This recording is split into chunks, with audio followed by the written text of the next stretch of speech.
Vamos lá, gente, abram aí em Filemon, né? Carta do apóstolo Paulo ao seu filho na fé, Filemon. Quantos leram? Quantos receberam o e-mail e quantos leram? Eu não li meu, recebi o recado. É? Você leu uma vez? Quantos leram mais que uma vez? Quantas, Sui? 5. 5? E você, Bárbara? Quanto? 4? Não, 3. 3? Ótimo. 3 também? Legal, legal. Eu estou tentando fazer algo que eu vi, eu estou copiando, né? Mas eu acho que é legal a gente copiar o que é bom, né? Que acrescenta, que edifica. A maioria dos irmãos sabem, um grupo que eu conheço, o pessoal está espalhado pelo Brasil todo, tem... então, né? É para começar, tá? Mas eu acho que assim, eu acho que para você vir para um estudo, já que a gente está aqui para estudar a Bíblia, eu acho que cabe a cada um de nós fazer também a sua parte, né? Então você está vindo para estudar a palavra, então nada melhor do que você antes ter a oportunidade de ler o texto, de você mesmo ter o seu primeiro contato com a palavra, sem intermediário, você, a palavra e o Senhor, né? Então aí o estudo com certeza vai ficar mais rico, esse tempo vai ser muito mais rico, vai ser muito mais aproveitado, com certeza. Amém? Tirar a primeira impressão sua do texto. Exatamente. Você tem a sua primeira impressão do texto, né, com Deus, né, sem ninguém estar intermediando, no caso eu, hoje. E você também ter a oportunidade de já fazer reflexões no texto, né? De visualizar alguma coisa no texto que você queira entender melhor, ficar pensando, meditando na palavra, até para vir aqui já tentar tirar dúvida e tal. Então é tudo muito mais muito mais edificante. Então vamos lá. Vamos ler Filemon, verso 1 ao verso 3, depois o verso 7. Só para a gente ter... A gente vai estudar a carta inteira. Ela é pequena, mas a gente consegue estudar. Vamos lá. Deixa eu ver se está tudo certo aqui.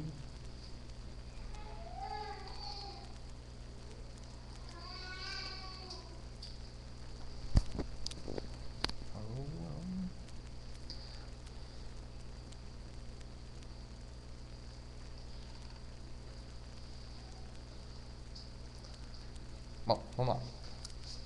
Verso 1 ao verso 3, primeiro, depois o verso 7. Paulo, prisioneiro de Cristo Jesus, e o irmão Timóteo, ao amado Filemon, também nosso colaborador, e a irmã Áfia, e a Arquipo, nosso companheiro de lutas, e a igreja que está em tua casa. Graça e paz a vós outros, da parte de Deus, nosso Pai, e do Senhor Jesus Cristo. Verso 7. Pois, irmão, tive grande alegria e conforto no teu amor, porquanto o coração dos santos tem sido reanimado por teu intermédio. Vamos orar mais uma vez? Senhor, nós te agradecemos por essa palavra, te agradecemos por esse tempo novo nas nossas vidas, por tudo que o Senhor tem feito, a maneira como o Senhor está projetando a nossa vida, esse ministério. Senhor, Pai, que a gente possa ser realmente um corpo onde, Pai, corações sejam reanimados, onde corações sejam tocados, a gente possa ser uma igreja realmente que glorifique o Teu nome, a gente possa ser realmente um corpo unido, Senhor, numa só fé, em Cristo Jesus, para levar o Teu Evangelho, para levar a Tua mensagem e para viver segundo o Teu querer. Senhor, que, Senhor, nessa noite o Senhor esteja nos ensinando mais, de uma maneira prática, Senhor, a entender aquilo que Tu queres de nós, aquilo que o Senhor tem preparado para as nossas vidas. Abençoa-nos nesse tempo, em nome de Jesus. Amém. Bom, como vocês sabem, Deus tem me feito pensar muito num modelo de igreja, num modelo de ministério, né? Que realmente faz a diferença, que realmente vem a glorificar o nome do Senhor. Já que a gente está num recomeço, se assim a gente pode dizer, é bom a gente parar para pensar em algumas coisas, tentar visualizar aquilo que Deus está querendo, tentar pensar nos conceitos, nos princípios que realmente a gente tem que se apegar, né? Tentando entender realmente como a gente pode ser uma bênção, como a gente pode ser na nossa própria vida e como um corpo, como um ministério, realmente um corpo que realmente vai levar o nome do Senhor a ser glorificado e vidas vão ser tocadas e vidas vão ser abençoadas, né? Eu quero fazer algumas reflexões com vocês hoje em cima dessa carta maravilhosa Não sei quantos já tiveram antes, né, de eu pedir para vocês lerem, a oportunidade de ler ou refletir sobre esse texto. É um texto riquíssimo, simples, mas riquíssimo, e que tem muito o conceito aqui de realmente o que é a igreja aos olhos do Senhor e como deve ser uma igreja aos olhos do Senhor, né? Antes, para refletir, eu quero fazer algumas colocações aqui. Será que, para você refletir, tá? Será que igreja, né, e uma igreja padrão é aquela que tem o prédio mais bonito? Será que a igreja padrão aos olhos de Deus é aquela onde as pessoas são as mais ricas, ou as mais belas, ou as mais inteligentes, ou as mais estudadas, ou as mais bem perfumadas? Será que isso é o padrão de igreja? Só para você pensar, tá? A carta aqui de Paulo a Filemon, ela é um exemplo claro do que realmente é uma igreja aos olhos de Deus que glorifica o nome do Senhor. É um exemplo maravilhoso, né, de uma igreja que realmente capaz de levar o nome do Senhor a ser exaltado. E a gente vai tentar dar uma olhada um pouco nesse texto, o que realmente é essa igreja, o que ela faz, o que ela demonstra, quais são as suas características, tá? Bom, o que é então uma igreja que glorifica o nome de Deus? Alguém sabe? Alguém tem uma ideia? Eu lembro desse assim, hoje de manhã, chamou a atenção aqui o versículo 2 que fala, né? A igreja que está em tua casa, falando de Arquipo. Aí eu vi que tem um azinho aqui que veio a referência. Aí lá em Colossenses fala, né, que Paulo mandou uma advertência para ele antes disso, para ele se atentar. Ali em Colossenses 4,17, né? Também diz a Arquipo, atenta para o ministério que recebeste do Senhor para o cumprires. E aqui fala que, como se Paulo se alegrasse, né? Por ele estar com a igreja que está em tua casa. Então, assim, que eu entendo que era o ministério dele, de estar realmente levando a palavra. Não importa onde, não importa o tipo de templo, não importa quais é na parede, mas ele realmente ministrar a palavra e ter irmãos juntos, que isso que constitui o corpo de Cristo e a igreja de Cristo. Legal. O que você fala vai ter muito em relação ao que a gente vai falar hoje, está relacionado muito forte ao que a gente vai falar hoje. O que mais? O que vocês acham? O que é uma igreja padrão, talvez, para você? O que é uma igreja realmente que glorifica o nome do Senhor? O que mais? Legal. Que vive a verdade? Legal. O texto aqui tem uma questão aqui que eu acho muito interessante, que para mim realmente é uma igreja que é capaz de glorificar o nome do Senhor, né? Aqui a gente vê no verso 2 e no verso 7 a seguinte questão, como a Sui já citou, né, aparece aqui a expressão igreja que está em tua casa, né? O texto ele fala, o livro ele trata sobre uma igreja, uma igreja, né, que a gente vai falar sobre onde ela estava, de quem que era, quem estava lá, quem fazia parte e tudo mais e tal.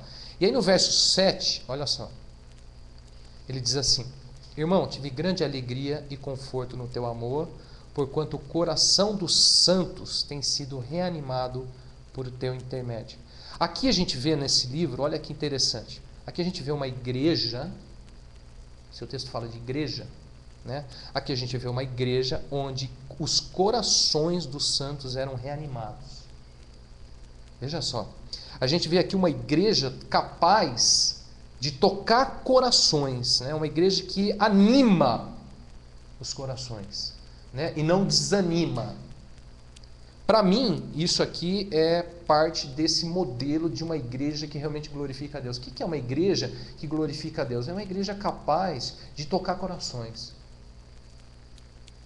né? De igreja capaz de animar corações, de reanimar corações, de alcançar corações. Eu acho isso lindo, eu acho isso maravilhoso, né? É uma igreja que realmente consegue alcançar o mais íntimo, né, do ser humano, que é o coração. É claro que Deus está nessa história, é claro que é através...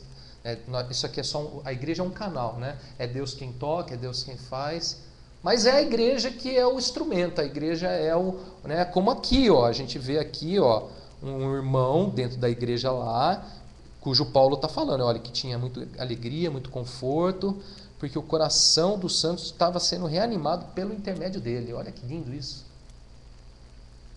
Para pensar. Ser uma igreja capaz de reanimar corações, de tocar corações.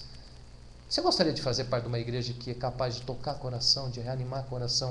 O seu próprio coração, o coração do próximo.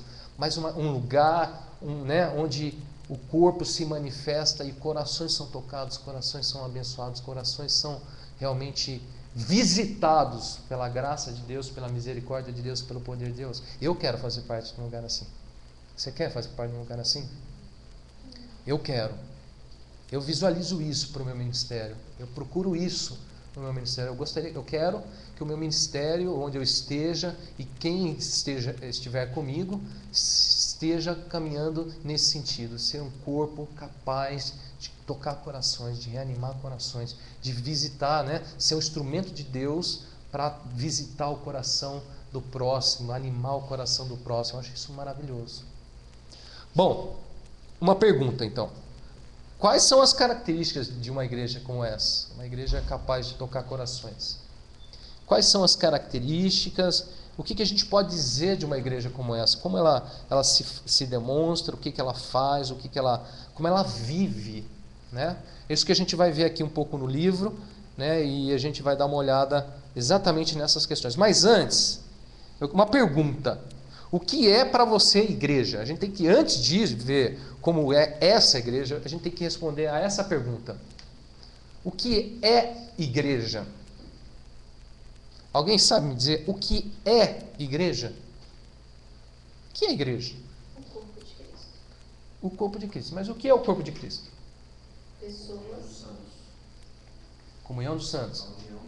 Pessoas. Pessoas que têm o Senhor, né? O que mais?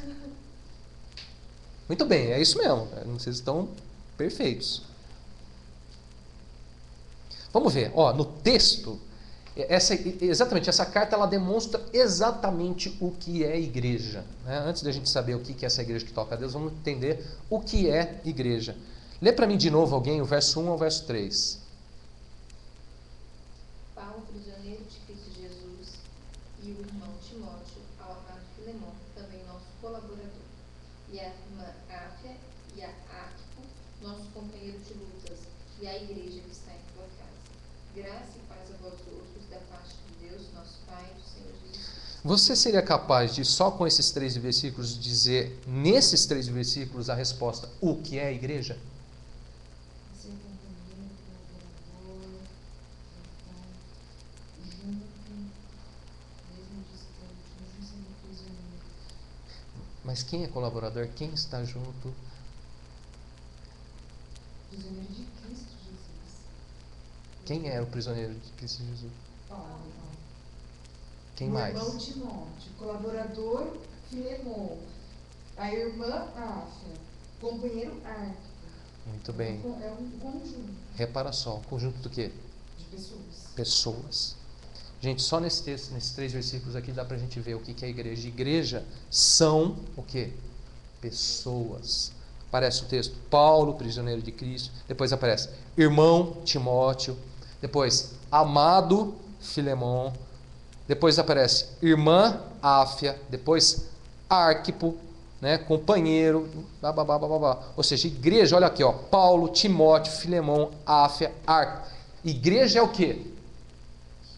Pessoas. Igrejas são pessoas. Pessoas que normalmente se encontravam, que estavam juntas, unidas por uma razão em comum, por uma fé em comum. Verso 6 nos dá uma característica interessante para a gente entender o que essas pessoas faziam em comum, o que significa, na verdade, igreja. Alguém lê para mim o verso 6.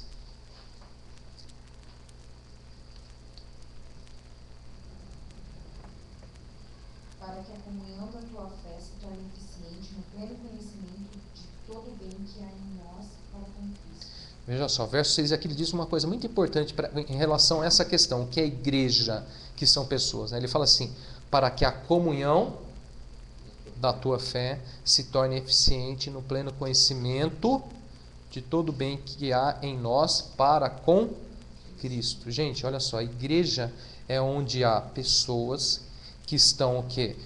dividindo, compartilhando a comunhão do que? Da fé, veja só, e o conhecimento do que? Todo bem que é em nós para com Cristo. Ou seja, o conhecimento de Cristo. E detalhe, que está onde? Em nós. O que é igreja, gente? Igreja é onde há a comunhão da fé, o conhecimento de Cristo, né, que está em nós. Ou seja, igrejas são pessoas que compartilham a fé e o conhecimento de Cristo. Isso é igreja. Ou seja, igrejas são pessoas que estão ali, juntas, unidas pela fé, compartilhando a fé e compartilhando o quê? O conhecimento de Cristo. Aonde? Nelas. Porque o conhecimento de Cristo é revelado nelas, através da palavra, através da ministração, através da glória de Deus que resplandece, né? O corpo de Cristo, a igreja de Cristo é isso. São pessoas que estão ali compartilhando de uma fé e de um conhecimento em Cristo Jesus. E aqui uma coisa interessante, olha, não importa aonde, gente. Não importa o local, né? Nesse caso aqui, olha, onde estava a igreja? Agora, olha só, presta atenção. A igreja estava na casa, não era a casa. Tá? É bem diferente. A igreja não é a casa, a igreja estava na casa. Enquanto aquelas pessoas estavam ali compartilhando da fé, compartilhando da sua comunhão em Cristo, do seu conhecimento em Cristo, ali estava a igreja. A igreja estava na casa daqueles irmãos.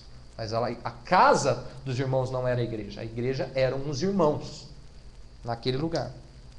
Ou seja, gente, não importa o lugar, não importa onde tem um povo reunido, compartilhando da fé, compartilhando do conhecimento de Cristo, compartilhando do conhecimento de Deus, ali da fé mútua entre os irmãos, ali é a igreja. Ali está o corpo de Cristo, né? A igreja aqui, no caso, estava na casa dos irmãos. Não sei se exatamente era a casa de Arquipo ou de Filemão. Alguns acreditam que esse Arquipo era filho de Filemão. E a Áfia, né, que aparece aí também, era a esposa de Filemão. Ou seja, era uma família. Alguns acreditam nisso. Não se tem, de fato, só no texto informação suficiente para dizer era ou não era. Mas é possível, porque aparece, né, citado assim sequentemente, assim, falando de uma só casa, aparentemente realmente era, né? Mas de fato era a igreja dentro de uma casa desses irmãos, de um deles estavam ali, e ali eles se reuniam, e ali estava a igreja. E a igreja eram os irmãos, compartilhando da fé, compartilhando do conhecimento de Cristo. Bom, beleza. Aqui é só uma introdução. Entre esses irmãos, entre eles aqui, entre essas igrejas, 2 irmãos aqui se destacam. Qual você acha que se destaca? 2 deles aqui se destacam e com eles a gente vai poder aprender de uma maneira bem simples o que é uma igreja que realmente toca o coração, que reanima o coração, né, e que glorifica a Deus. Quem são esses 2 irmãos que se destacam aí no texto? Parecem vários, mas 2 se destacam. Paulo e Filemão. Muito bem. Vamos começar por Filemão, né? O texto diz: ao amado Filemão. Ao amado Filemão. Vamos dar uma olhada. Verso 1 e 2, alguém lê para mim de novo. Vamos ver sobre Filemão. Vamos aprender com Filemão e com Paulo o que realmente é uma igreja que toca a Deus e quais são as suas características. O que a gente precisa ser, como a gente precisa ser. A gente tem que ver na vida desses irmãos, né, o exemplo deles, o testemunho deles, é para nós realmente uma maneira de a gente aprender o que é realmente uma igreja que glorifica a Deus. Vamos começar com Filemão. Alguém lê para mim verso 1 e verso 2. Paulo, prisioneiro de Cristo Jesus, e o irmão Timóteo, ao amado Filemão, também nosso colaborador, e a irmã Áfia e a Arque, nossos companheiros de lutas, e a igreja que está em tua casa. Bom, primeira coisa que eu vejo aqui, né, ele fala sobre Filemão, né? Filemão era um cristão, e a primeira coisa que aparece aqui era um cristão o quê? Colaborador. Gente, o que é colaborador? Que auxilia, que ajuda. Uma pessoa que auxilia, que ajuda, em poucas palavras ou em simples palavras, uma pessoa que colabora. Né? O que é uma pessoa que colabora? Que não vai contra, vai a favor. Com certeza. O que mais? O que é uma pessoa que colabora, gente? Eu peguei umas definições no dicionário, achei muito interessante. Uma pessoa colabora. Dispõe a alguma coisa? Hã? É uma pessoa que dispõe a alguma coisa, seja o seu tempo, seja algo que ela tenha para compartilhar? Eu acho que sim, acredito que sim. Acaba dispondo, com certeza. Se ela está colaborando, né? A minha empresa chama os funcionários todos de colaboradores. A minha também. a minha também. Os nossos colaboradores. É, os colaboradores. Colaborador tal tem um número. Está construindo junto, está se empenhando em busca do mesmo objetivo, do mesmo alvo. Legal. Olha só o que eu vi, achei aqui, ó. Uma colaboradora, né? A pessoa que colabora é uma pessoa que trabalha com outra em iguais circunstâncias de iniciativa. Olha que interessante. O que é uma pessoa que colabora? É uma pessoa que trabalha com outra, veja só, em iguais circunstâncias de iniciativa. Achei mais uma coisa aqui interessante. Colaborador, uma pessoa colaboradora. São pessoas que atuam movidas por a mesma iniciativa. Olha, você vê que a questão da iniciativa está sempre aí, né? Está sempre nessa questão.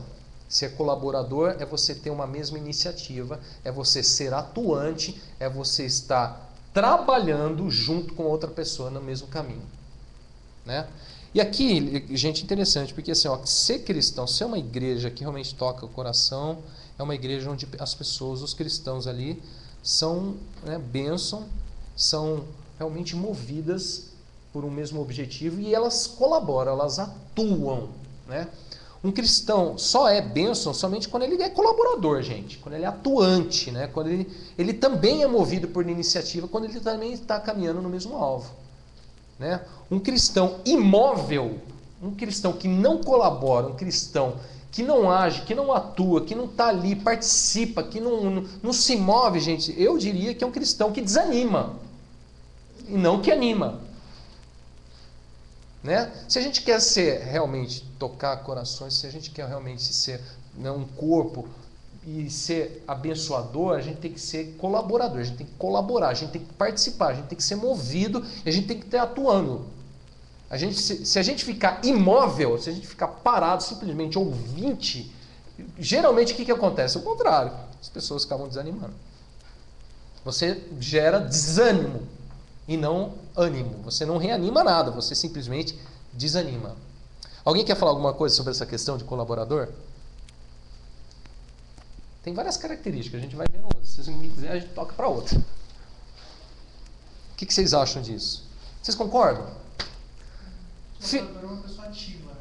É ativa. E Filemão aqui, gente, olha só. Filemão, ele é caracterizado por isso. Ele é caracterizado colaborador. Nosso colaborador. Será que a gente pode ser caracterizado também por colaborador? Por ser um colaborador? Não na empresa, mas no corpo de Cristo. Os motivos são bem... A iniciativa... No corpo, na igreja. Estou falando do corpo, estou falando da igreja. Será que nós somos colaboradores? Você pode dizer para você mesmo, eu sou um colaborador? Eu colaboro? Ou eu não colaboro? O que você diria? Né? A igreja, o irmão que realmente é bênção, aquele que realmente é capaz de tocar, é um irmão com certeza que colabora, que participa, que é atuante, que age, que se move junto com o corpo, que está ali, que está participando, que está indo, está realmente sendo movido por Deus. O que não se move, com certeza ele desanima. Com certeza. Bom, vamos ver, outra característica.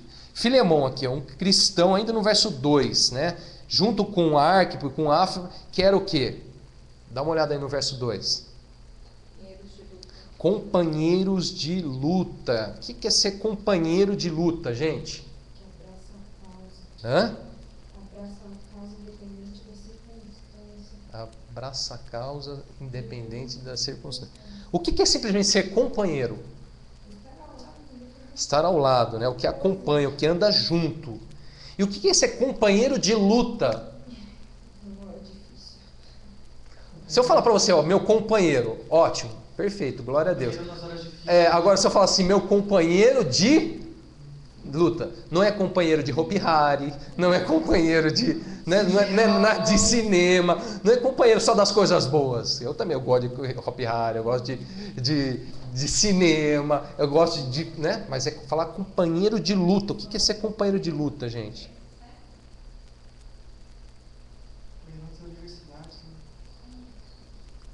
É aquele que acompanha, é aquele que anda junto, mesmo em lutas, mesmo nas adversidades, mesmo nas situações difíceis, onde os irmãos se encontram em situações difíceis.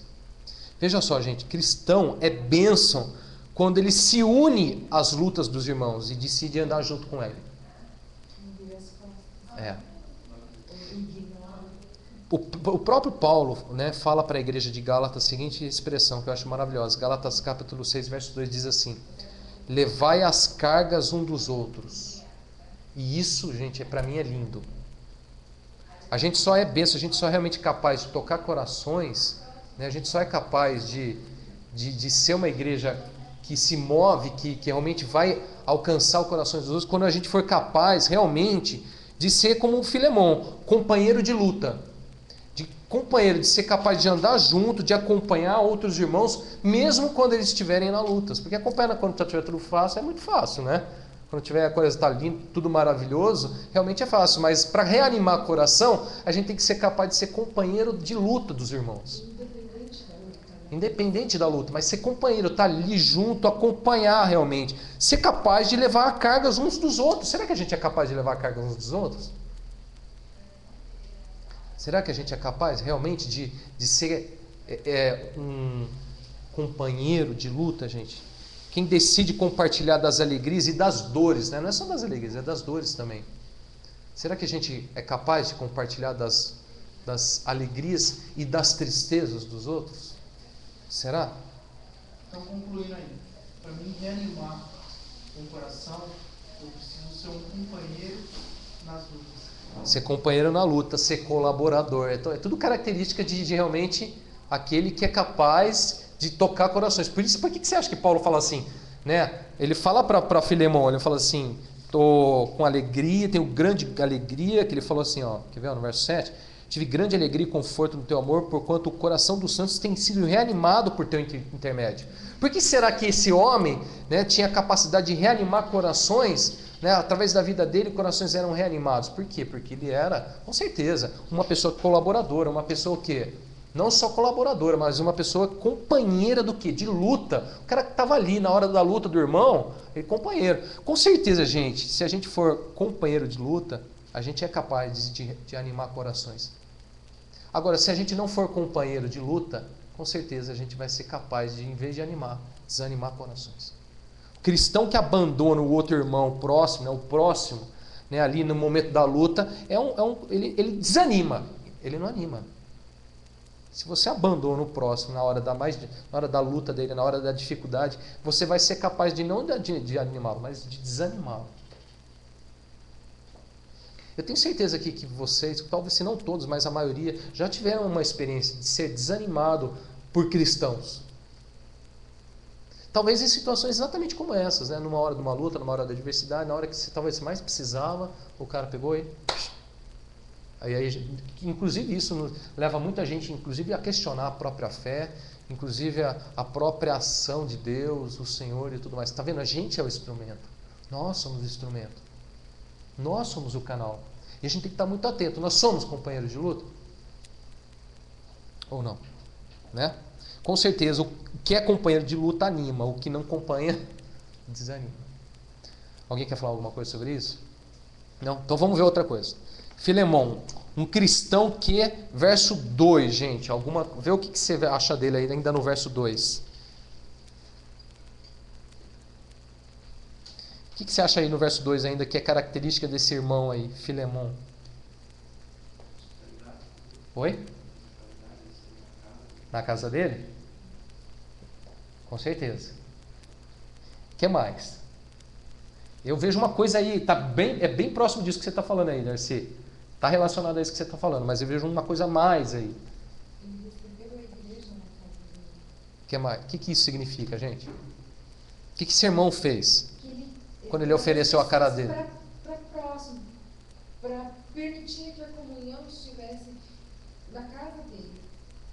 Sabe o que eu vejo? Ele Ele abrindo a casa dele E aí você vê provavelmente a esposa dele, o filho dele junto nessa história. Sabe o que eu estou vendo aqui? Filemão era um cristão que oferecia tudo ao Senhor. Ele ofereceu a sua própria casa. Está aí a esposa, provavelmente a esposa, está aí o filho, ele é companheiro de luta, ele é colaborador, está aí, igreja está em tua casa. O que ele fez? Ele abriu as portas da vida dele, da intimidade dele, da casa dele, da família dele, ou seja, ele ofereceu tudo, abriu sua casa, sua intimidade, sua família, tudo ele ofereceu para o Senhor, ofereceu em prol do Evangelho, ofereceu para a causa do Evangelho, para o nome de Cristo ser glorificado. Gente, hoje a gente vê um conceito totalmente diferente de cristãos. A gente vê hoje o conceito de muitos cristãos é aquele eu quero. Aquele que quer, eu quero isso. Você vê naquele tempo, naquela época, na igreja primitiva, o conceito de cristão era muito diferente. Você vê aqui um cristão oferecendo o quê? Tudo. Sua casa, sua família, tudo. Sua intimidade para o Senhor, a igreja na casa dele. Ou seja, as portas da casa, da sua intimidade, tudo que ele tinha, os bens, tudo, tinha sido oferecido para quê? Para o nome do Senhor ser glorificado, para o Evangelho crescer, para o reino de Deus. Se vê aqui um conceito de cristão que precisa voltar, um cristão, né, que oferece. Né? Hoje, gente, para oferecer qualquer coisinha, para muitos aí é uma dureza. É uma dureza, né? E com certeza, gente, esses daqui, esses que são capazes de oferecer a sua vida, a sua casa, a sua intimidade, ou seja o que for, esses aqui com certeza são capazes de tocar corações, são capazes de reanimar coração, são capazes de ser bênção, são instrumento de Deus. Esses outros que ficam só querendo, com certeza desanimam. É o oposto. É o oposto desse conceito. A gente está falando aqui de conceito, a gente está falando aqui de princípio, a gente está falando de igreja aqui. Eles viviam isso, realmente. Repara, nessa expressão, está na tua casa, na verdade ela parece simples, mas a gente tem muito a se falar sobre ela. Está na tua casa. O que é estar na tua casa? O que é abrir sua casa, abrir sua vida, abrir sua intimidade para o Senhor, para a glória do Senhor, para o Evangelho, para que o nome do Senhor seja glorificado? Nossa, isso precisa voltar. Você precisa voltar. Esse tipo de conceito realmente é o que fazia com que esses homens vivessem o que eles viveram e o que Deus agiu na vida deles, como agiu, é porque não foi à toa. Não foi à toa. Não foi passe de mágica, como muita gente imagina hoje. As pessoas entram dentro do lugar e ao entrar dentro do lugar ali ela está esperando aquele ponto, aquele passe de mágica, que tudo aconteça ali na vida. Não era assim. Nunca foi. Esses homens viviam o Evangelho, essa é a verdade. Eles viviam o amor por Deus, eles viviam o amor pelo próximo, eles viviam, de fato, realmente uma vida muito abençoadora. Eles eram abençoadores, eram um instrumento, a vida deles era, por intermédio da vida deles, corações eram tocados, porque eles eram um instrumento de bênção. Pode falar, Vê. Quando eu era pequena, mais ou menos, tinha meus 7, 8 anos, uma coisa que me marcou muito, é que muitas vezes o pastor fazia reuniões na casa dele. Não era na igreja, era na casa. E a gente saía, não ia para a igreja, a gente ia na casa durante a semana, ia na casa dele. Só que eu não tenho essa lembrança da minha adolescência, né, da juventude, dessa essa nova fase, né? É uma coisa que foi se perdendo. É uma coisa que foi, exatamente, coisas que a igreja foi perdendo. Essa questão de intimidade. E por vários motivos. Hoje você vê uma preocupação muito grande, por exemplo, com números. Sim. E não com qualidade. Mais importa encher do que ter qualidade. Mais importa encher, ter número, do que você ter realmente intimidade, comunhão verdadeira com os irmãos, realmente ser uma bênção na vida do irmão. Encher um salão, para muita gente, é você falar, já se considera inclusive como crente. É crente. Por quê? Tá lá, tá ali, ó, tá ali dentro, naquele montoel de pessoa ali. Já é crente, se converteu, já. Muitos afirmam, inclusive. Se converteu, hein? Se converteu. Nem sabe o que é ser convertido. Nem sabe o que é uma vida realmente transformada. Será que é? Por isso que eu falei, eu fiz vocês pensarem um pouquinho antes. Né? Será que é ter prédios bonitos, ter um monte de gente bonita, um monte de gente cheirosa, animada, inteligente? Será que é isso que é a igreja? Dá uma olhada na vida desses homens aqui, será? E repara, gente, o que era realmente de fato ser igreja. O que é essa igreja aqui? cara era um companheiro, era colaborador, o cara abria a casa dele, os caras oferecia tudo, o cara era capaz de tocar corações. A gente precisa ser de novo uma igreja que é capaz de tocar corações. Acho que é o que Deus quer da nossa vida, sabe, gente? A gente tem que ser.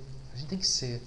Eu aconselho a vocês a buscarem na vida de vocês, avaliarem a vida de vocês com respeito a isso e tentar ver o que realmente falta na sua vida, na nossa vida. Falar assim, cara, eu quero ser uma bênção, eu quero ser nesse tempo, gente, nessa hora, nesse tempo difícil que está todo mundo vivendo, nessa época complicada, né? Uma coisa, você olha para as pessoas, você vê como que está o mundo, a situação que está ao teu redor. Eu tenho certeza que você sabe como que está. Dá uma olhada e Deus nos dá uma chance, dá uma oportunidade para ser nessa hora, nesse tempo ainda hoje, pessoas, um corpo, uma igreja que realmente pode, é capaz de tocar corações. Será que a gente não pode? Será que não precisa? Será que não é hora? É hora. É hora. O que mais, gente? Filemão tem mais coisa. Alguém lê para mim verso 4, verso 7. 4 ao 7. Dou graças ao meu Deus, lembrando-me sempre de ti nas minhas orações, estando ciente do teu amor e da fé que tens para com o Senhor Jesus e todos os santos, para que a comunhão da tua fé se torne eficiente no pleno conhecimento de todo bem que é em nós para com Cristo. Pois, irmãos, tive grande alegria e conforto no teu amor, porquanto o coração dos santos tem sido reanimado por teu intermédio. Gente, duas características aqui que são indispensáveis para nós se nós queremos ser realmente uma igreja capaz de tocar corações. Duas qualidades indispensáveis para um cristão, na verdade, né? Cristão. Qual? Você sabe? Vê aí. Hã? Amor e fé. No verso 4 ele fala assim: dou graças ao meu Deus, lembrando-me sempre de ti nas minhas orações, estando ciente do teu amor e da fé. Fé e amor, gente, qualidades indispensáveis para uma igreja abençoadora. Filemão tinha uma fé e amor que tocavam corações. Paulo chega a dizer no verso 7: tive grande alegria, olha só, e conforto no teu amor, porquanto o coração dos santos tem sido reanimado por teu intermédio. Gente, característica fundamental nessa história para nós, se nós queremos ser uma igreja que realmente toca corações. O que, gente? Fé e amor.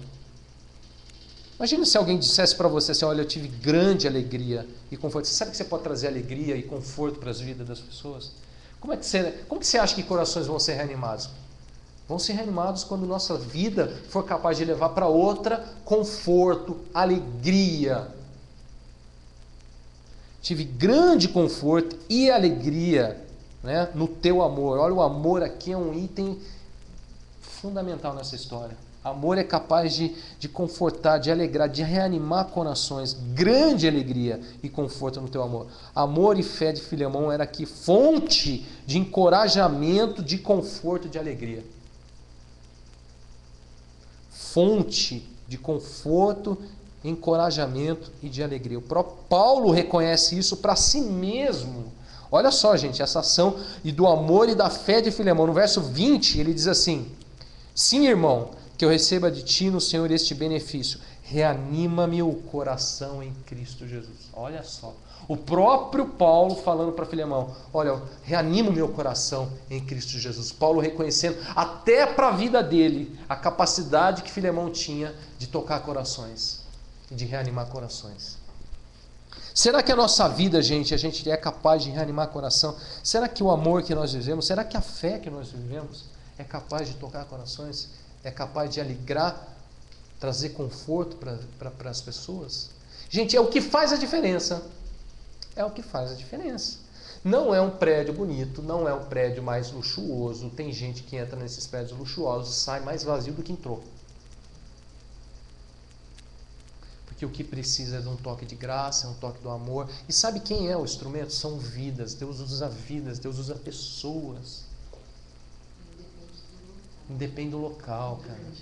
Independente da função, é pessoas. São... Não é o pior, né? Oi? Contato.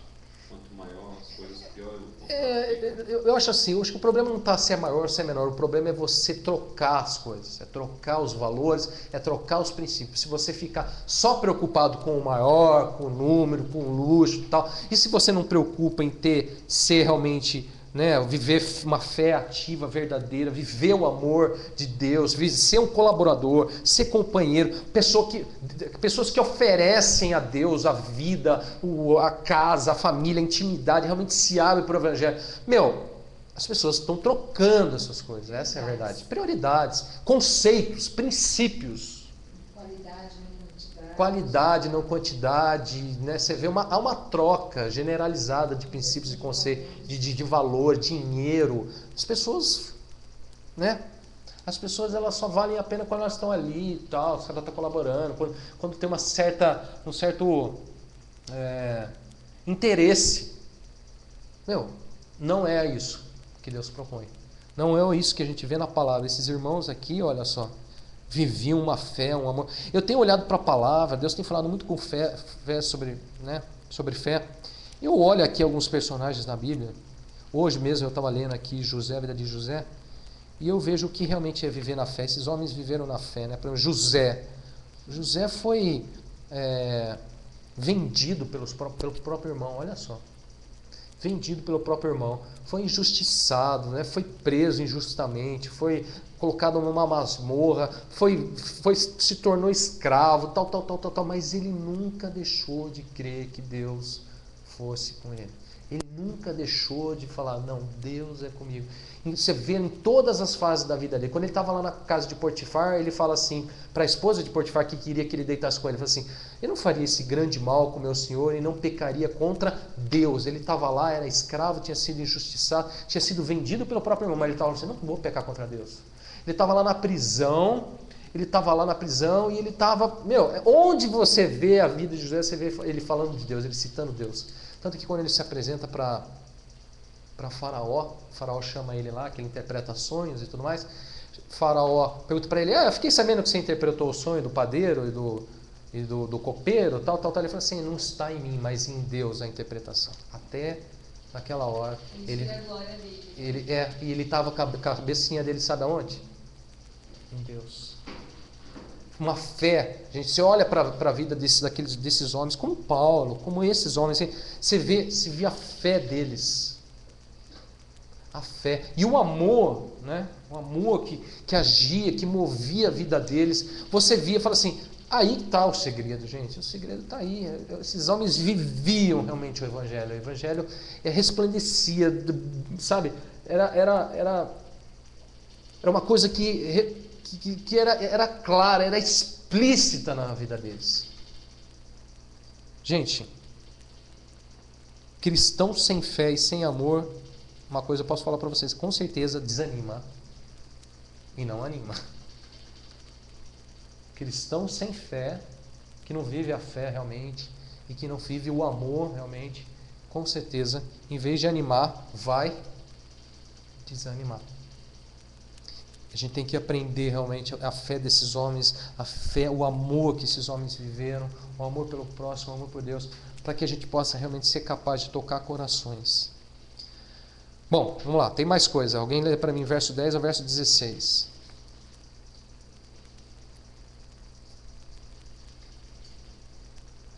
Alguém lê para mim, pode ler. Sim, solicito-te em favor do meu filho Onésimo, que gerei entre os gêneros. Ele antes te foi inútil, atualmente, porém, é útil a ti e a mim. Eu o envio de volta em pessoa, quero te dizer o meu próprio coração. Eu queria conservá-lo comigo mesmo, para em teu lugar me servir nas algemas que carrego por causa do Evangelho. Nada, porém, quis fazer sem teu consentimento, para que a tua bondade não venha a ser como que por obrigação, mas de livre vontade. 17. Até o 16. Pois acredito que ele veio a ser afastado de ti temporariamente, a fim de que os recebas para sempre. Não como escravo, antes, muito acima de escravo, como irmão caríssimo, especialmente de mim, e com maior razão de ti, quer na carne, quer no Senhor. Gente, Filemon, um cristão bondoso por livre vontade e não por obrigação. Verso 14 diz assim: nada, porém, quis fazer sem o teu consentimento, para que a tua bondade não venha a ser como que por obrigação, mas de livre vontade. Bondade espontânea, livre vontade e não por obrigação. Crente, gente, obrigado, que faz as coisas, obrigado. Crente que é forçado, né, é crente que não age com o coração. É crente que não vive uma fé, uma bondade espontânea de livre vontade, né?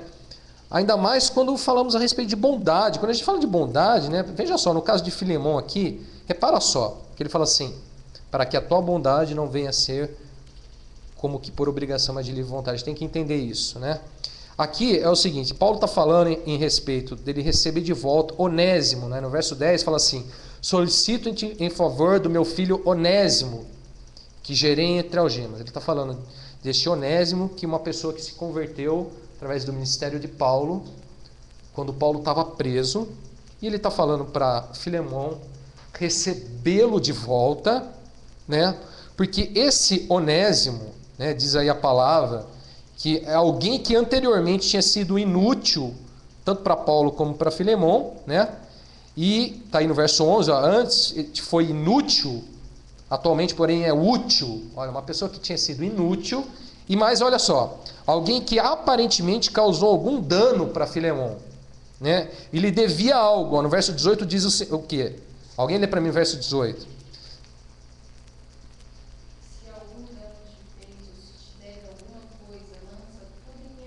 Se algum dano te fez ou se deve alguma coisa, lança tudo em minha conta. Olha só, alguém que provavelmente tinha causado algum dano para Filemon, tinha, né, estava devendo algo, talvez tinha pegado alguma coisa emprestada, não pagou, ou pegou sem dizer, algum dano ele causou, né, aparentemente, para a vida de Filemon. E Paulo está falando assim para ele: olha, recebe ele de volta, ele foi inútil, mas hoje ele é útil, agora eu o gerei em algemas. Ele parece que aparentemente ele estava já na casa, ali naquela comunhão, ele conhecia aquelas pessoas e tudo mais, e ele foi até onde Paulo estava e se converteu, e agora ele estava voltando. Olha que interessante. E o texto fala mais alguma coisa: esse Onésimo era um escravo, né? Ou seja, o que é um escravo, gente? O que ele tinha para oferecer? Serviço. Só. Né? O que mais que um escravo poderia oferecer? Ainda mais naquela época. Não tinha muito o que oferecer, né? De recurso, de nada, assim. Ou seja, Paulo está falando assim para ele: olha, recebe Onésimo de volta, né?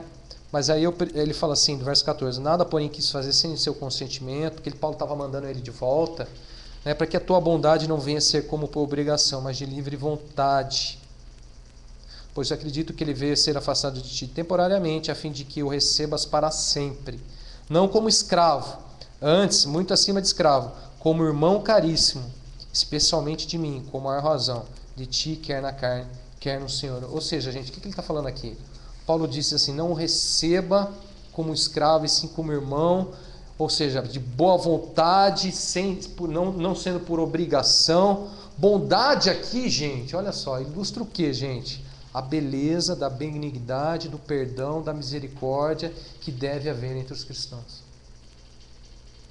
Filemon é um homem, é um cristão bondoso por livre vontade, é um cristão que ilustra, gente, a benignidade, o perdão e a misericórdia que deve haver nos cristãos, que deve haver na igreja. Esse homem aqui provavelmente cometeu um dano, provavelmente trouxe um prejuízo para Filemon, provavelmente, né, foi no momento para eles ali naquela hora, naquele tempo, foi inútil, não acrescentou em nada. O texto fala, usa a palavra inútil.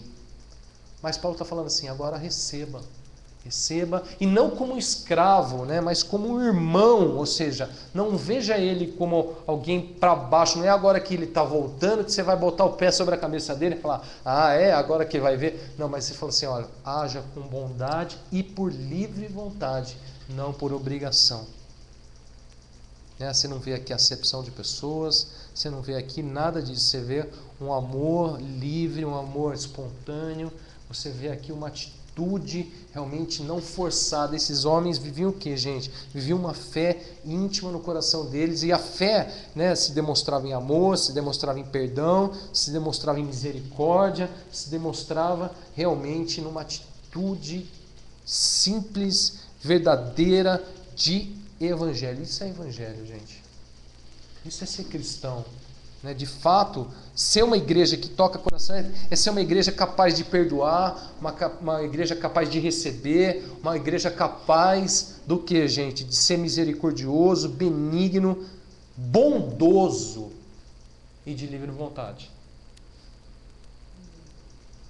E de livre vontade.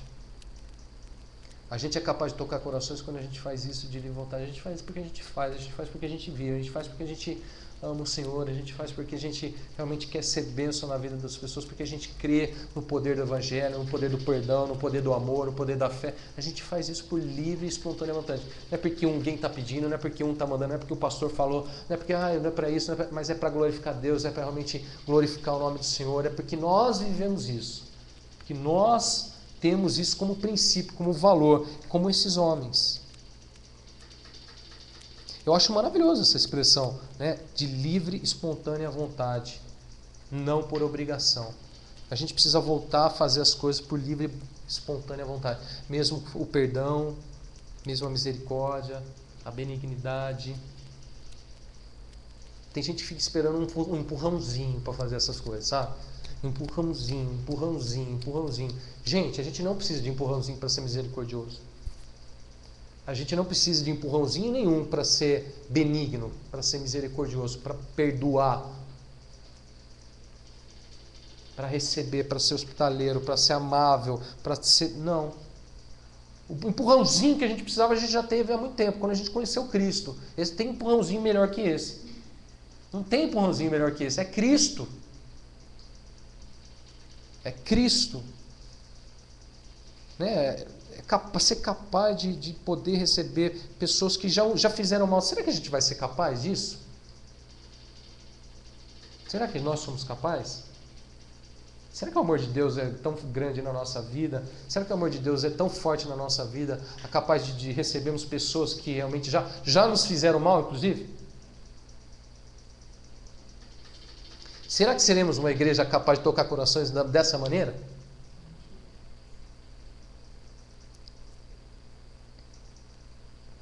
Será?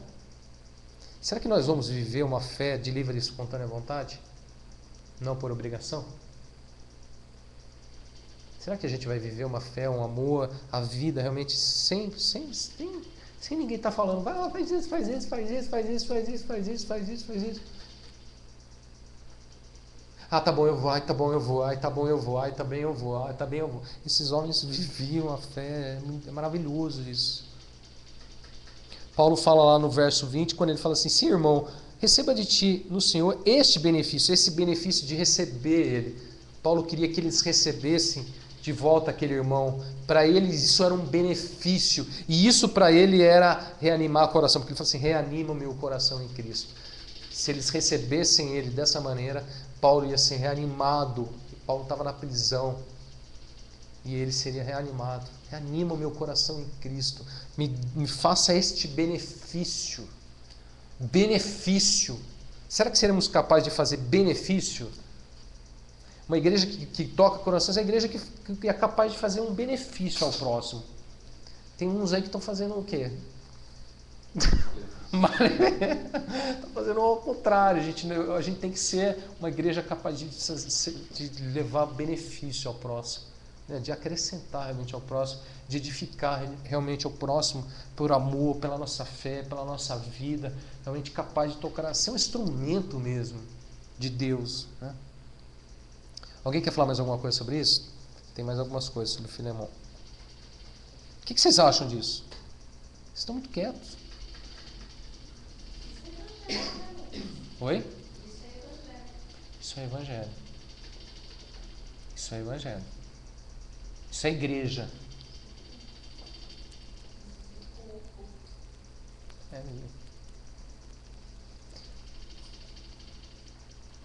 Então vamos lá, mais coisas. Uma coisa. Engraçado é que as pessoas não esperam isso da gente, não esperam isso do próximo, assim, do mundo, né? Então quando você acaba agindo você acaba cometendo uma atitude de bondade, ou uma atitude de fé, ou uma atitude de amor para com outra pessoa, as pessoas até assustam, se surpreendem. O tamanho já é o... Recebe até com desconfiança. Exatamente. O tamanho eu acho que é a cicatriz já de ter tomado da vida, né? O Christian e a Janaína falaram uma coisa muito interessante a respeito do casamento deles, né? Que eles falaram que a família deles, não é? O Christian, você mesmo pode falar melhor que eu. Eles falam, mas que povo é esse? Que atitude é essa? O que eles estão fazendo? Que coisa é essa que estranha realmente, né? O Christian, as pessoas... Testemunho, né? Testemunho, prático, né? Mas eu acho que a gente tem que... É isso mesmo, cara. Para uns vai gerar um estranho, vai ser estranho realmente. Então, mas é isso que a gente tem que viver mesmo. A gente tem que viver uma fé que as pessoas olham e falam, nossa, mas é muito diferente. É muito diferente. Mesmo que cause estranheza, assim, né? Mas é isso, né? Porque você fala, não é comum. Não é comum. Alguém que receba alguém que já fez mal na sua casa, porque a igreja estava na casa dele, né? Recebe ele. E não trata ele como escravo. Trata ele como irmão caríssimo. Trata ele como irmão. Trata ele de boa vontade. Receba. Faça para mim esse benefício. Isso é lindo, gente.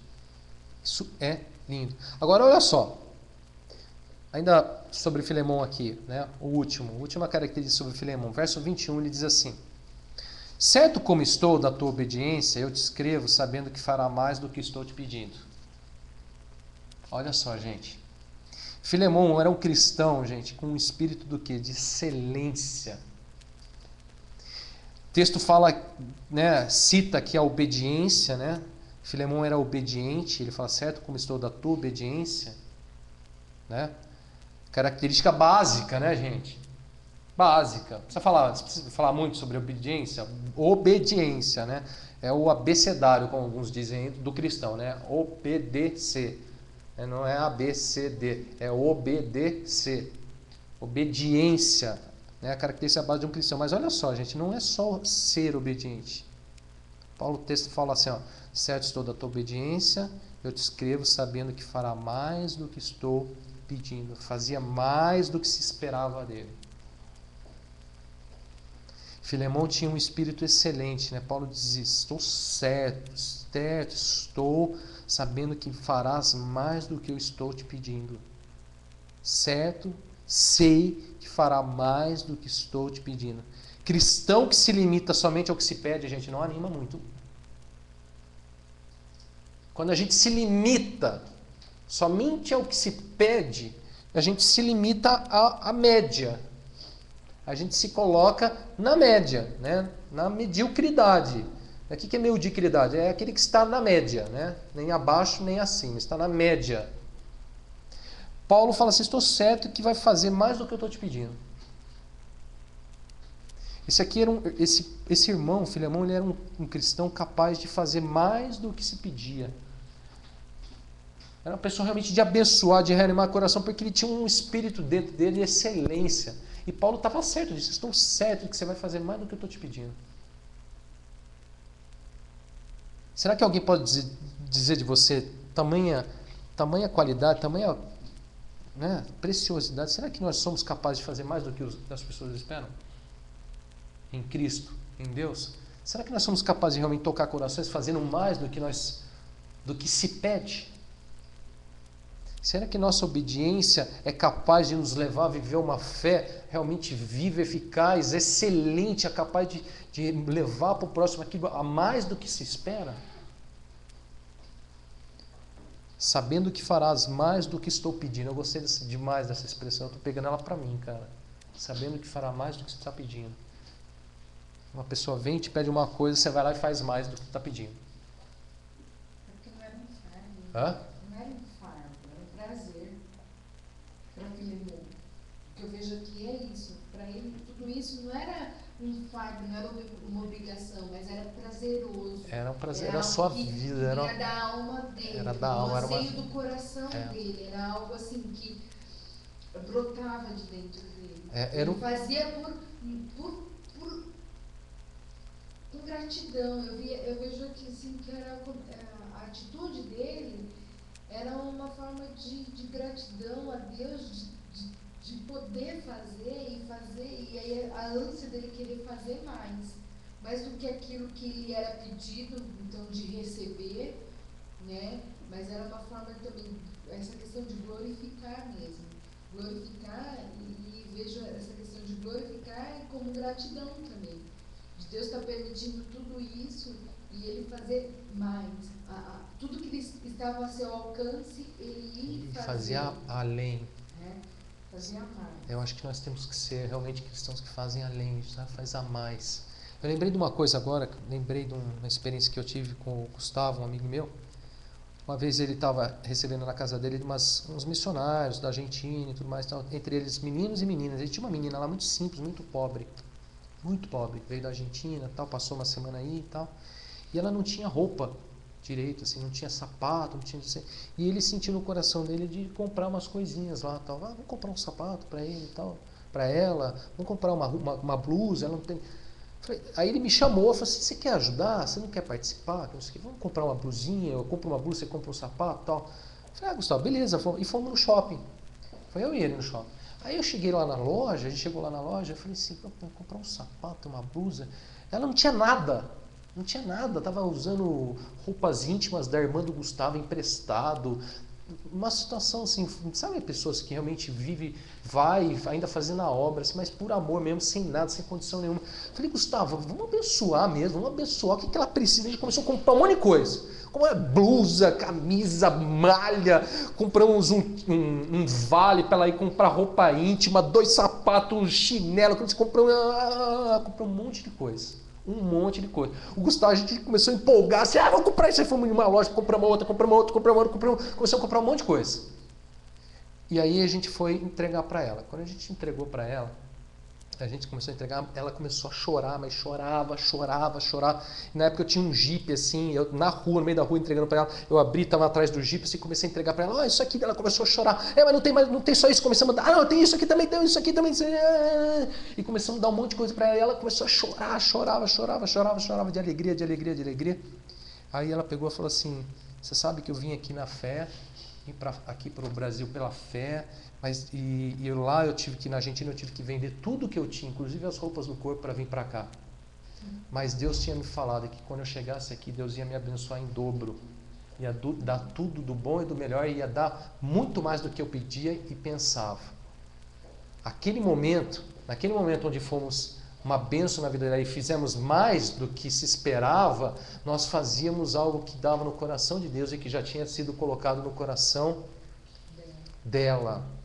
Deus honrando a atitude dela. Deus já tinha dado de servir a Ele, né? De servir a Ele. Nós estávamos simplesmente sendo o que Deus gosta e sempre foi conosco. Deus sempre foi abundante, sempre foi a mais. Você pega uma coisa, Deus sempre faz a mais. Quando a gente faz a mais, quando a gente vive essa fé, a gente faz, na verdade, uma coisa que Deus está fazendo.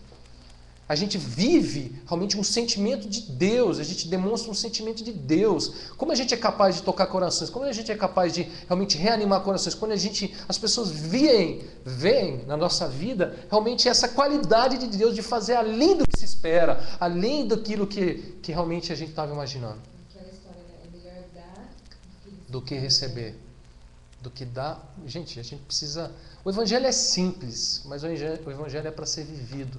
Nós precisamos voltar a ser, irmãos, com esse espírito excelente, pessoas que realmente sabem fazer mais do que se pede. Nessa história entra aquele versículo: dar-se-vos a boa medida, sacudida, recalcada e abundante. Eu vejo isso, né? Foi isso que aconteceu na vida dela.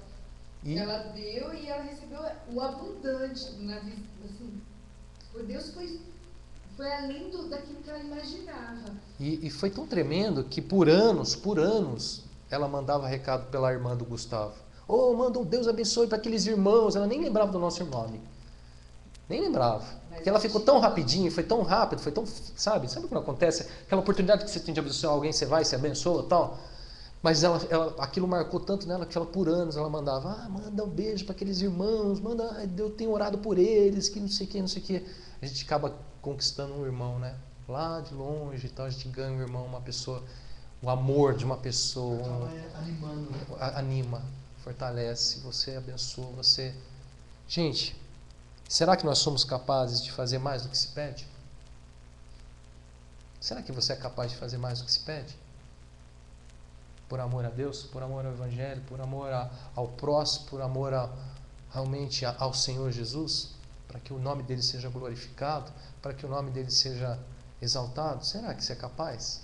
Esses irmãos eram. Esse irmão era. Paulo fala, reanima o meu coração. Eu estou certo que você vai fazer mais do que eu estou pedindo.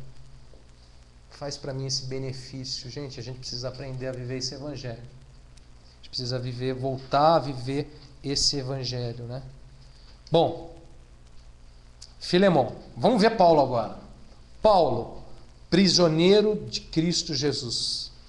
Filemão 4, verso 4 diz: dou graças ao meu Deus, lembrando-me sempre de ti nas minhas orações. Paulo, gente, um cristão que o quê, gente? O que mais? O que mais que ele fazia? O que mais? Orava, dava graça, o que mais? Lembrava. Gente, Paulo, um cristão que lembra e ora pelo próximo. Paulo se lembrava de Filemão. Paulo orava por Filemão. Gente, a gente precisa voltar a orar e se lembrar do próximo. Se lembrar dos irmãos, né? Quando a gente pensa só em si mesmo, né? Quando nós, né, pensamos só na nossa vida, só no nosso eu, só no nosso mundinho, gente, nós não somos nada diferente dos outros que não são cristãos. Não somos nada diferentes. Qual que é a diferença? Qual que é a diferença? Nada, nenhuma. A gente precisa voltar a lembrar, a gente precisa voltar a orar. Sinceramente, gente, quantos aqui lembraram e oraram por alguém essa semana? Sinceramente, sem medo de... A gente precisa voltar a lembrar, gente. Você acaba lembrando, fica bem dessa alçada mesmo, né? A gente precisa voltar a lembrar. Ora, sim. A gente precisa voltar a lembrar, a gente precisa voltar a orar pelo próximo. É tão simples, mas é tão verdadeiro e é tão poderoso, né? Dou graças ao meu Deus, lembrando-me sempre de ti nas minhas orações. Voltar a orar, voltar a lembrar. A gente vai ser capaz de tocar corações quando a gente for capaz de lembrar, de orar pelo próximo, de voltar os nossos olhos não só para a nossa vida, né? Sair do nosso mundinho. Eu já brinquei com vocês várias vezes, da bolha. Lembra? Uma vez eu até brinquei, sai da bolha, sai da bolha. A gente precisa sair da bolha. A bolha ela reflete só a gente, né? A bolha, você olha para a bolha, você consegue ver você, ela reflete. E quando você está dentro da bolha, você só vê você mesmo. A gente tem que estourar a bolha, que a gente consegue ver novamente o próximo. A gente tem que voltar a lembrar, a gente tem que voltar a orar pelo próximo, gente. Eu estou tentando aqui, nesse recomeço, botar de novo essa questão da oração no nosso meio, incentivar a oração, buscar, entender, aprender a orar. Se a gente não sabe, a gente tem que aprender. Porque oração é um instrumento fundamental nessa história. Se a gente quer ser benção, se a gente quer ser realmente abençoador, se a gente quer ser realmente um instrumento de Deus capaz de tocar coração, a gente vai ter que aprender a orar. E orar pelo próximo, e lembrar do próximo, orando. Orando.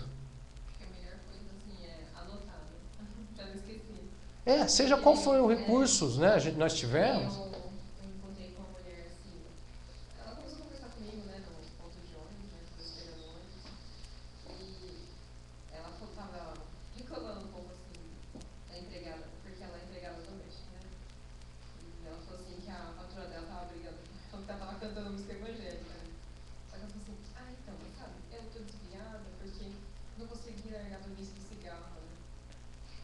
Aí eu falei pra ela que Jesus liberta, né?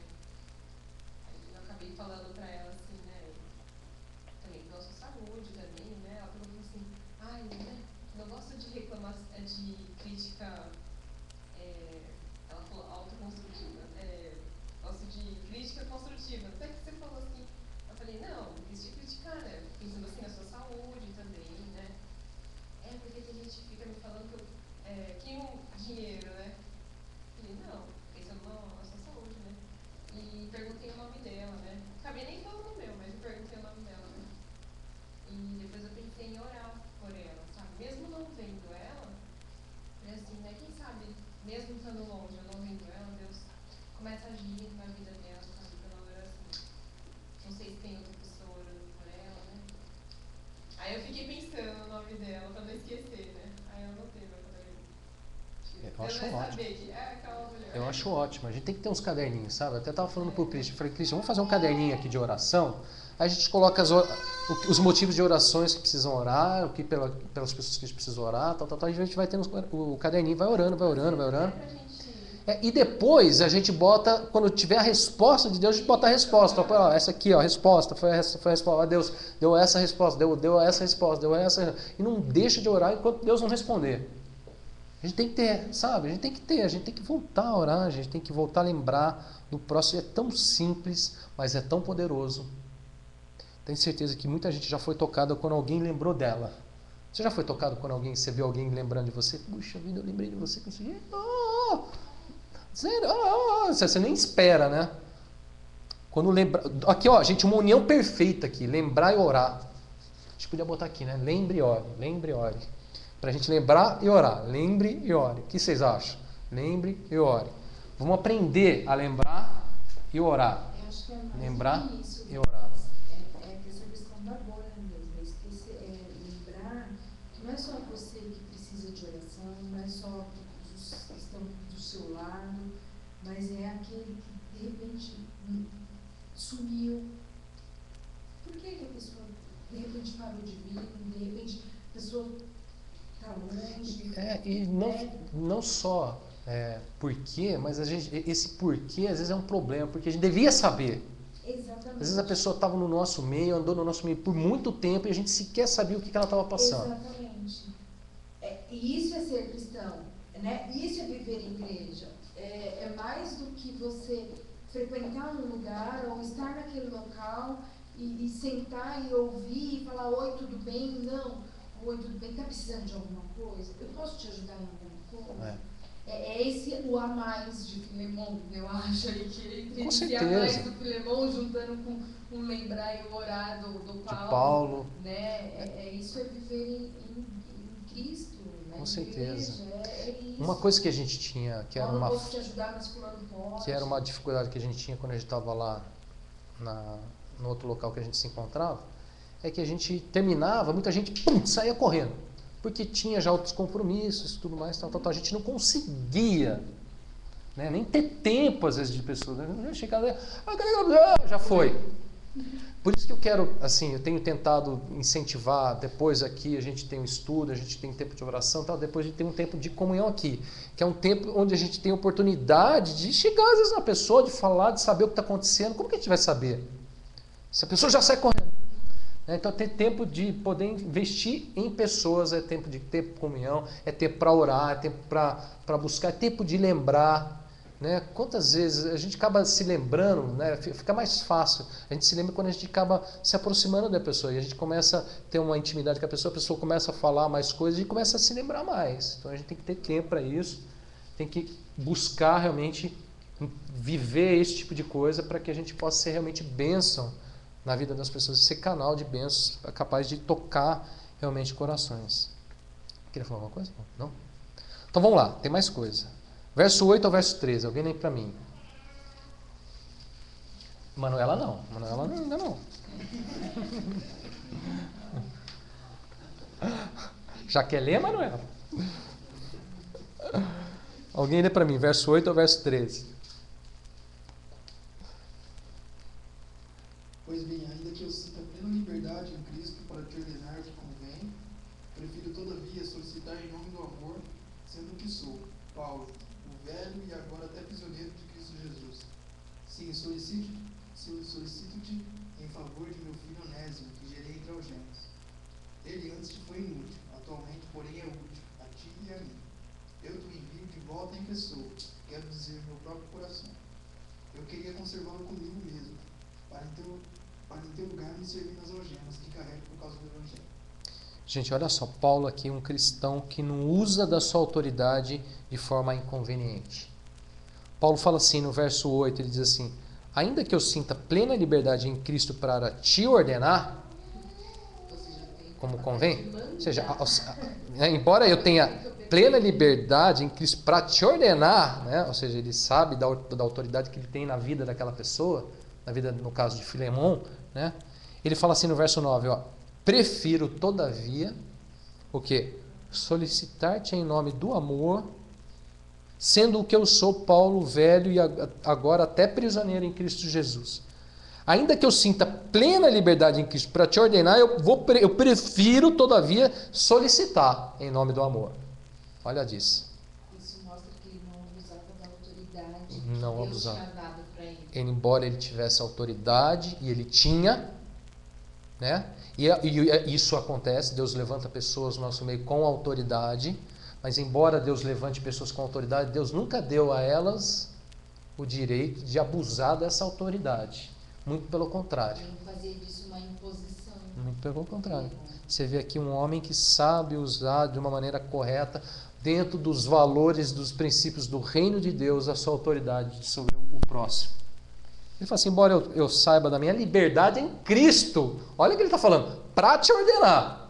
Olha onde ele está se colocando, olha onde está a autoridade dele, olha onde está a liberdade dele para ordenar a Filemão fazer alguma coisa. Olha, eu tenho liberdade em Cristo para te ordenar.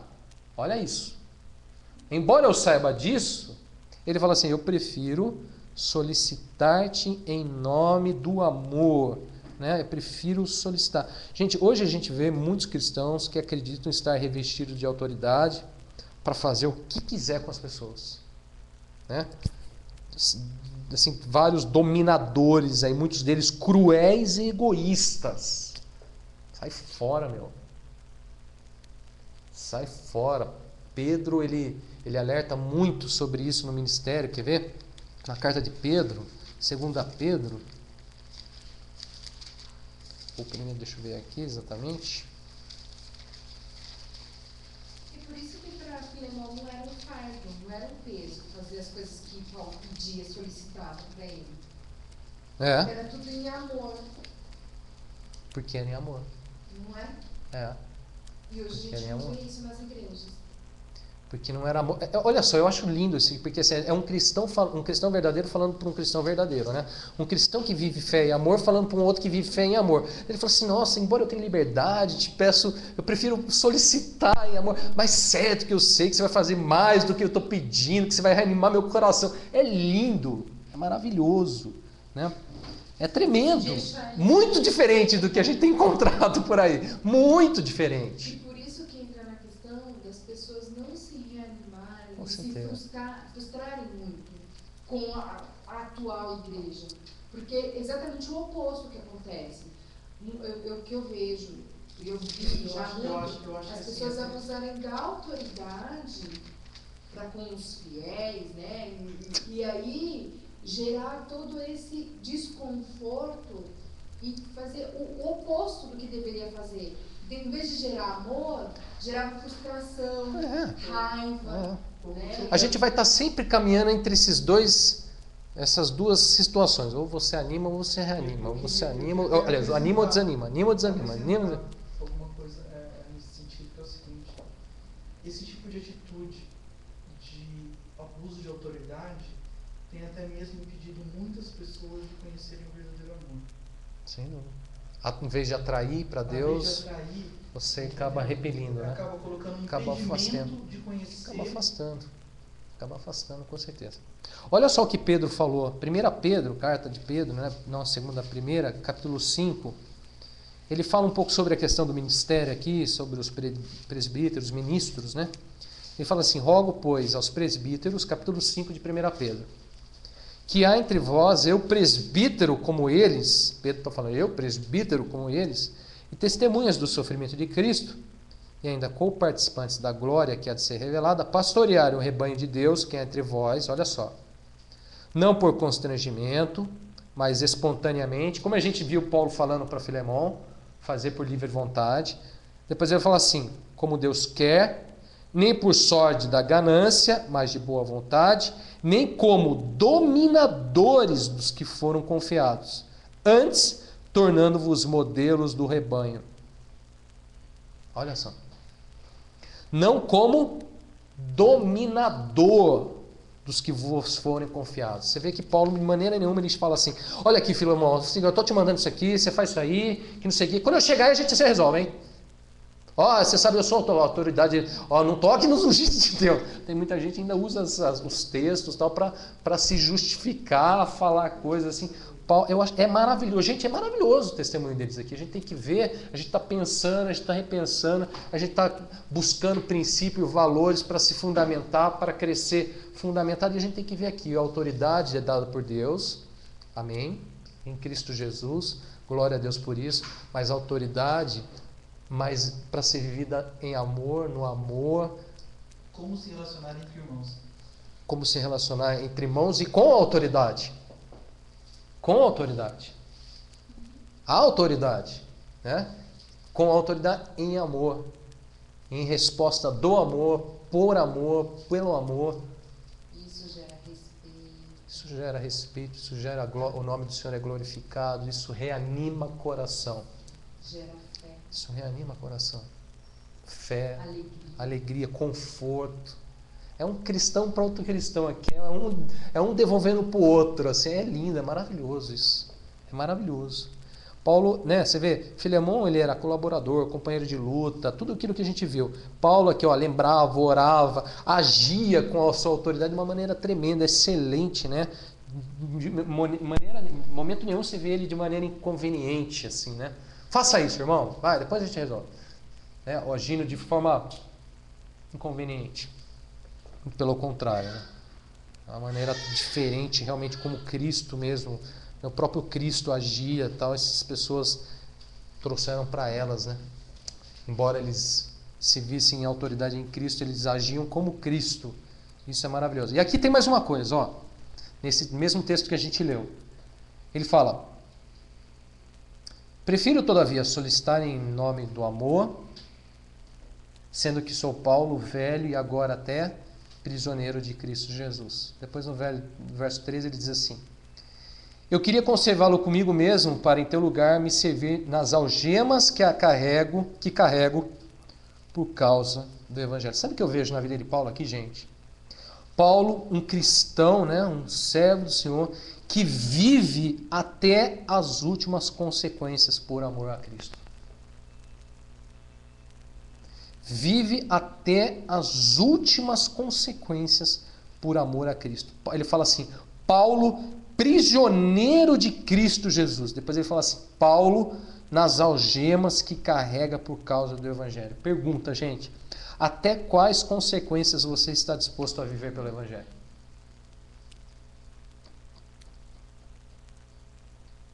Até quais consequências nós estamos dispostos a viver pelo Evangelho? Paulo estava falando assim, eu, nas algemas, por causa do Evangelho. Um homem que estava disposto a viver, seja quais forem as consequências pelo Evangelho. Ele se autonomina, eu, prisioneiro de Cristo Jesus. Eu, prisioneiro de Cristo Jesus. Eu, nas algemas que carrego por causa do Evangelho. É claro que aqui a gente não está falando, mandando ninguém para a prisão, né? Ah, eu quero que você vai ser preso.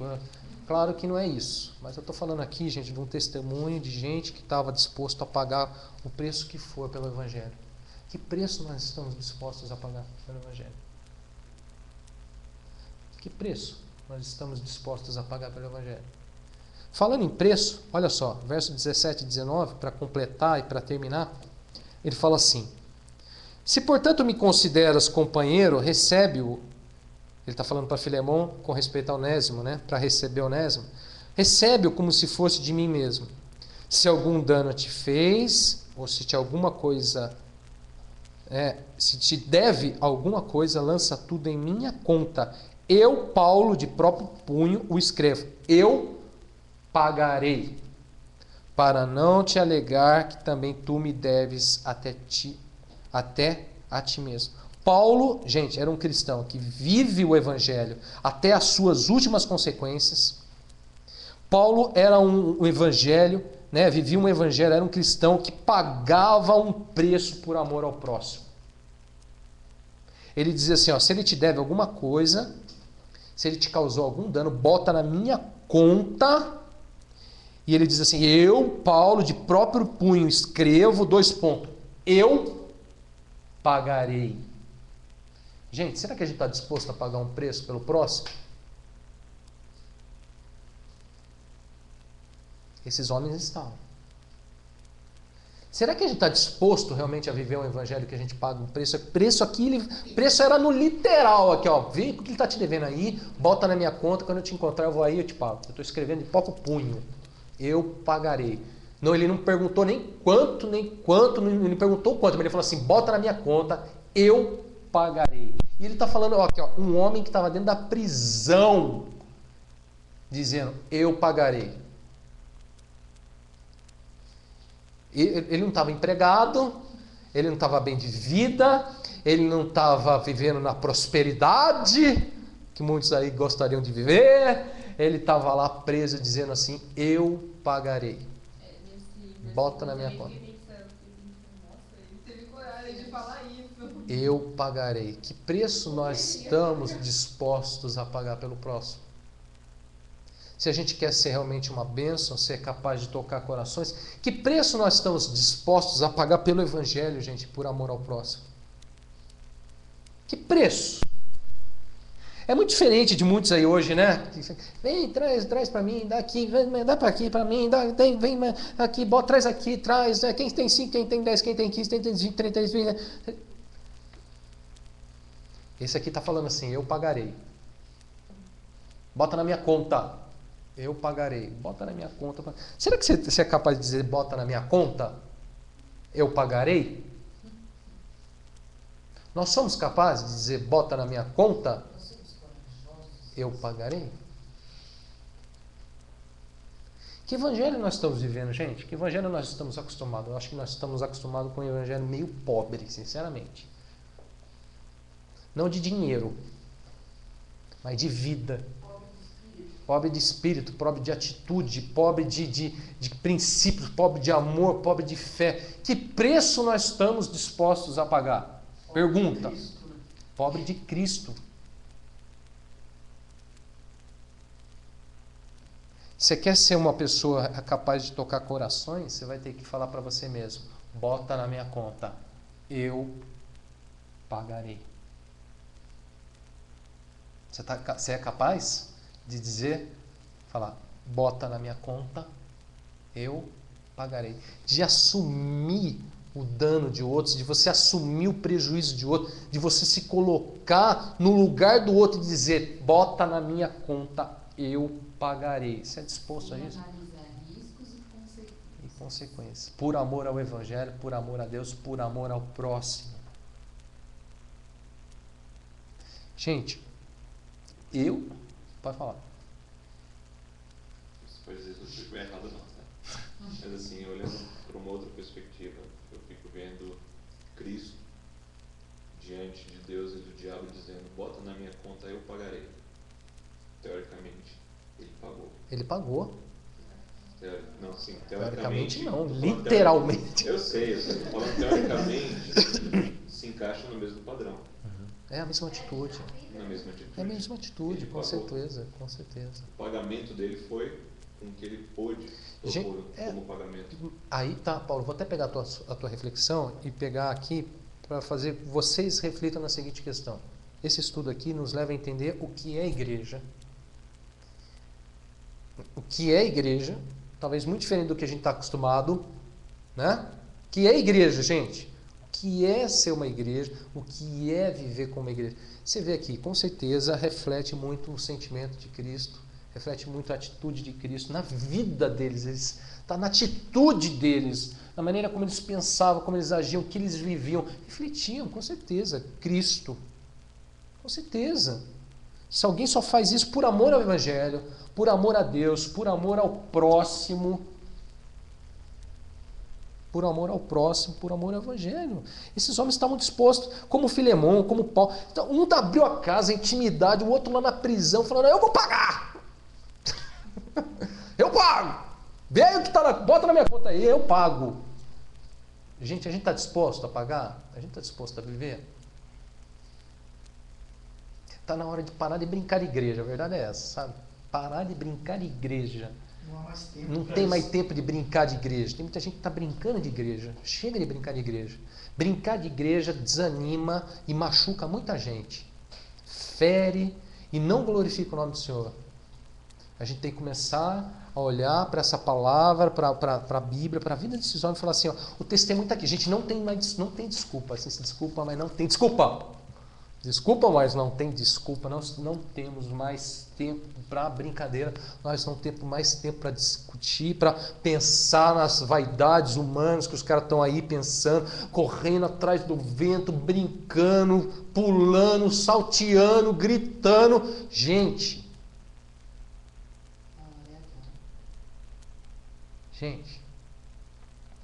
para finalizar, quero deixar com vocês, né, para nós, né, para todos nós, hoje nós temos aqui diante de nós uma escolha, gente. Uma escolha. Nós podemos ser uma igreja, um ministério, né, um corpo realmente capaz de reanimar corações, ou nós podemos ser uma igreja que desanima, que fere, que machuca, desonra, né? Que tipo de cristão nós seremos? Que tipo de cristãos nós seremos? Que tipo de cristão eu vou ser? Que tipo de igreja, de corpo eu vou ser? Que tipo de igreja você vai ser? Que tipo de cristão você vai ser? A gente tem diante de nós uma escolha. Tá aqui, a palavra está aqui, gente. A palavra é diante de nós, mais simples que isso, impossível. O testemunho está aqui, é dado. Agora depende de nós.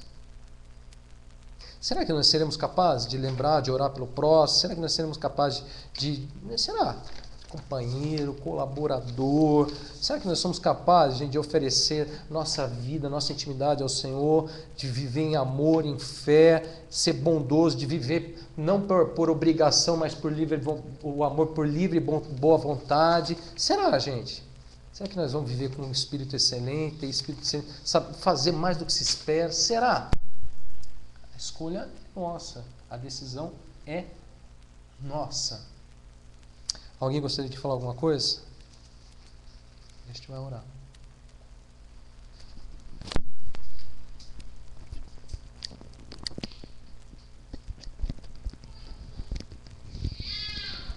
Então, a Manuela colocou uma questão muito interessante agora. Ela disse assim, vamos clamar. Não sei se vocês entenderam. Vamos clamar. Vamos orar então?